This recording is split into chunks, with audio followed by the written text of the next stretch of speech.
Nous sommes le dimanche 27 juin 2010. Madame, Monsieur, bonsoir et bienvenue à ce numéro spécial de questions internationales. Hier, c'était le 26 juin, la date de la création des Nations Unies. En cette occasion également qui fait l'an 1 de questions internationales. Nous allons avoir un programme spécial. Nous allons avoir l'opinion de bien des diplomates sur la création de l'ONU, puisque vous savez, le 26 juin 1945, l'ONU était créée. Nous allons revoir 65 ans après ce qu'il en est. Vous aurez beaucoup de surprises au cours de cette émission et également des opinions sur l'an 1 de questions internationales. Les Nations Unies sont la seule instance où les nations peuvent se rencontrer et tenter de résoudre leurs disputes. Ces propos du secrétaire général de l'ONU, le Sud-Coréen Ban Ki-moon, s'inscrivent dans le cadre du 65e anniversaire de la création de l'Organisation mondiale, un certain 26 juin 1945. Une occasion pour revenir sur les grands défis qui se dressent sur son chemin, notamment en termes d'objectifs du millénaire pour le développement, les OMD, également en termes de préservation de la paix et de la sécurité internationale.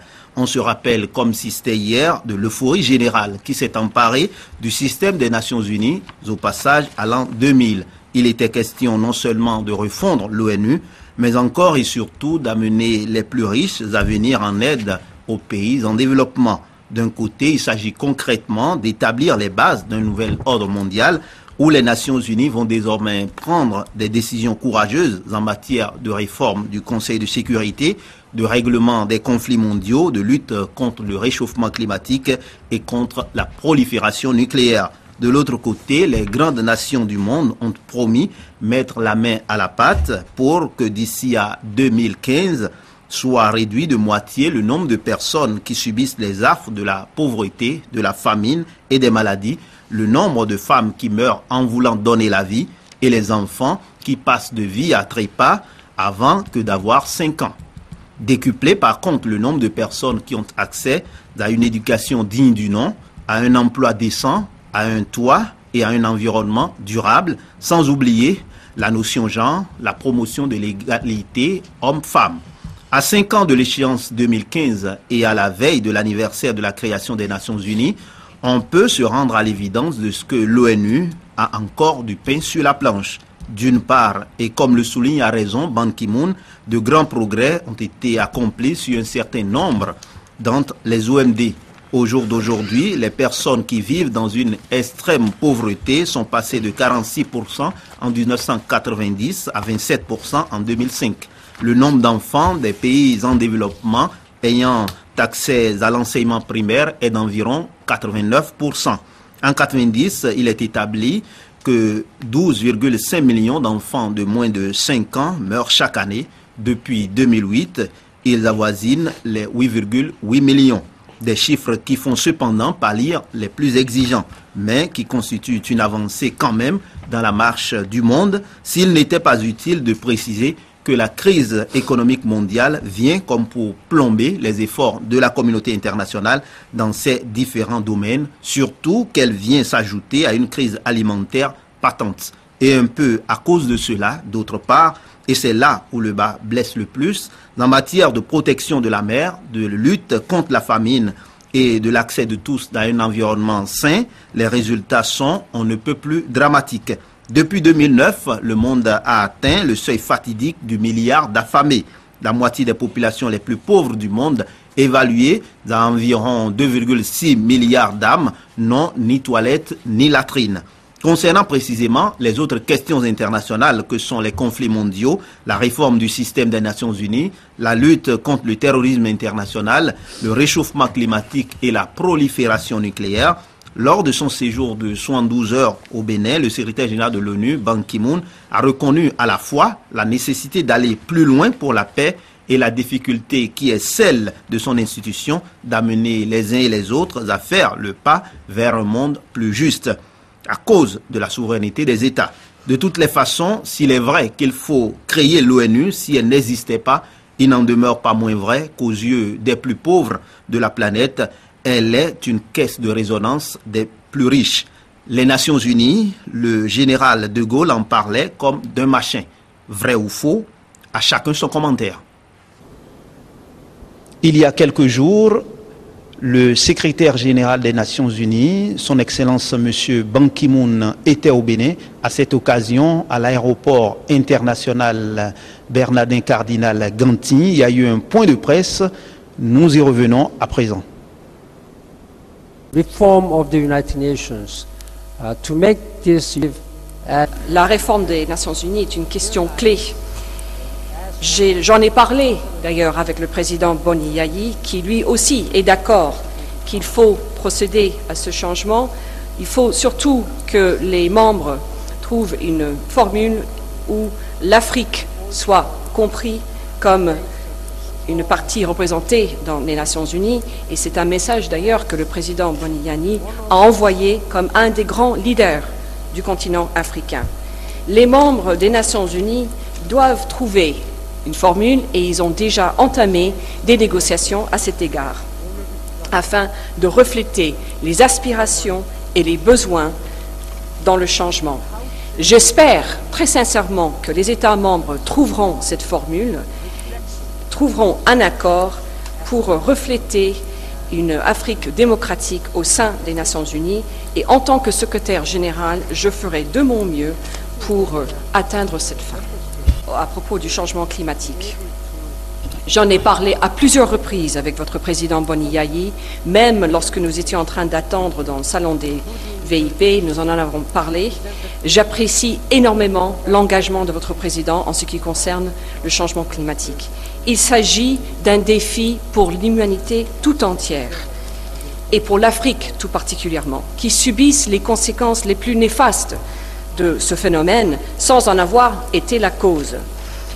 Ainsi, les pays industrialisés ont une responsabilité morale et politique de fournir d'assistance technique et financière pour aider tous les pays, mais en particulier les pays du continent africain, à faire face à ce défi. Moi, je fais de mon mieux, je travaille très dur pour avoir 30 milliards de dollars consacrés à cette assistance technique et financière pour l'an 2012, 30 milliards, et j'œuvre afin d'avoir un engagement de 100 milliards de dollars par an d'ici l'année 2020 pour aider les pays à faire face aux problèmes de changement climatique et atténuer les conséquences. Depuis une année déjà, nous avons parlé à Copenhague, aux accords de Copenhague, nous avons pris beaucoup de décisions pour faire face à ce problème. Un exemple serait les limites de l'augmentation de la température. Il faut contenir l'augmentation de la température à un niveau de d'ici 2 degrés Celsius, pas plus de 2 degrés Celsius, afin de pouvoir parvenir aux objectifs établis pour le changement climatique. Ceci veut dire que les pays industrialisés doivent faire un effort particulièrement ambitieux lorsqu'il s'agit d'établir leurs propres cibles en termes de température. Vous avez mon appui constant. Je pense que tout est établi pour pouvoir réussir à Cancun en novembre lors de la prochaine conférence sur le changement climatique. J'appuie entièrement les efforts de votre président Boni Yayi pour faire face à ce défi, ainsi que tous les leaders du continent africain.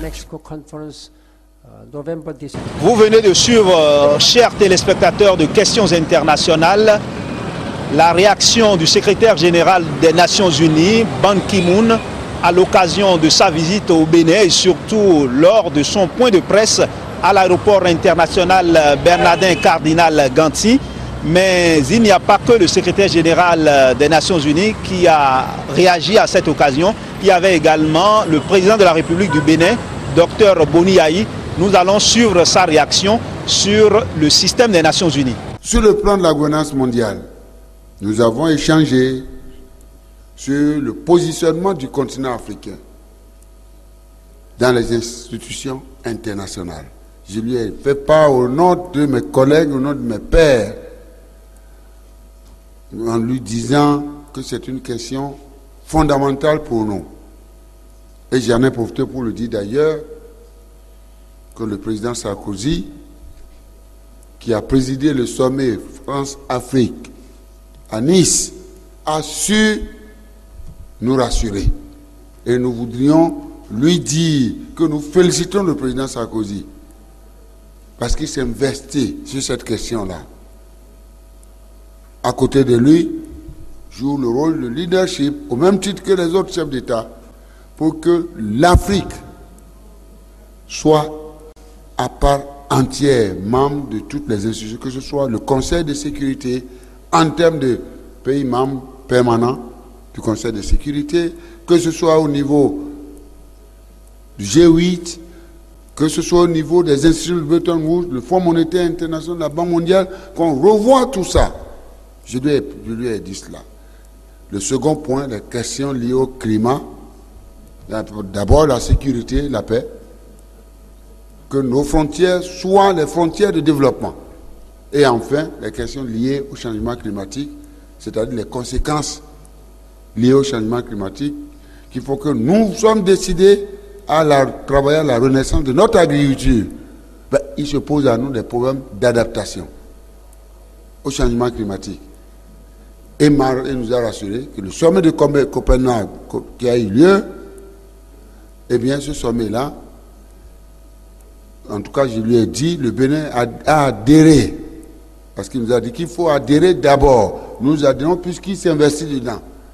Nous avons adhéré et nous le félicitons pour ce qu'il fait. Les engagements qui ont été pris sur les 3 années à venir, on lui demande de se battre pour que ces engagements soient respectés.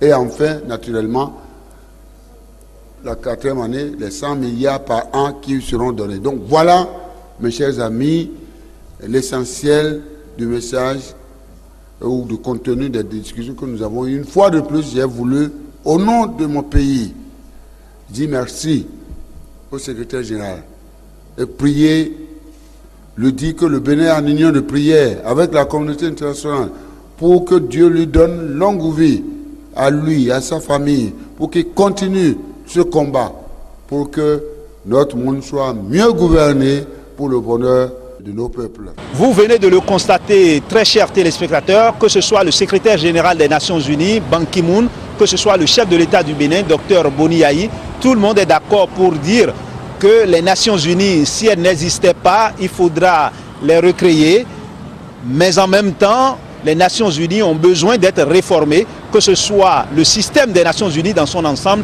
que ce soit plus particulièrement le Conseil de sécurité de l'ONU.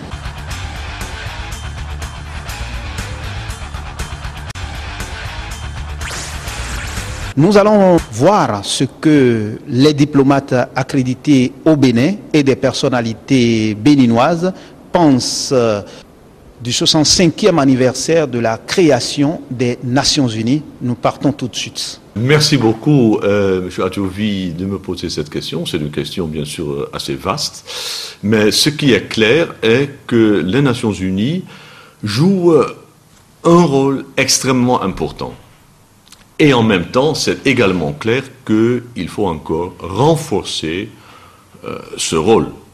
Parce que, donc c'est bien évident que les Nations Unies sont créées, comme vous venez de le dire, il y a 65 années, donc dans un contexte mondial tout à fait différent du contexte où nous vivons maintenant. C'était vraiment dans l'après-Deuxième Guerre mondiale. Il faudra, à mon avis, adopter les Nations Unies encore plus au XXIe siècle, ce qui veut dire que, par exemple, les nouvelles puissances économiques devraient être représentées d'une autre manière que maintenant, et bien sûr aussi l'Afrique. Parce que l'ONU date d'une époque où il y avait peut-être une cinquantaine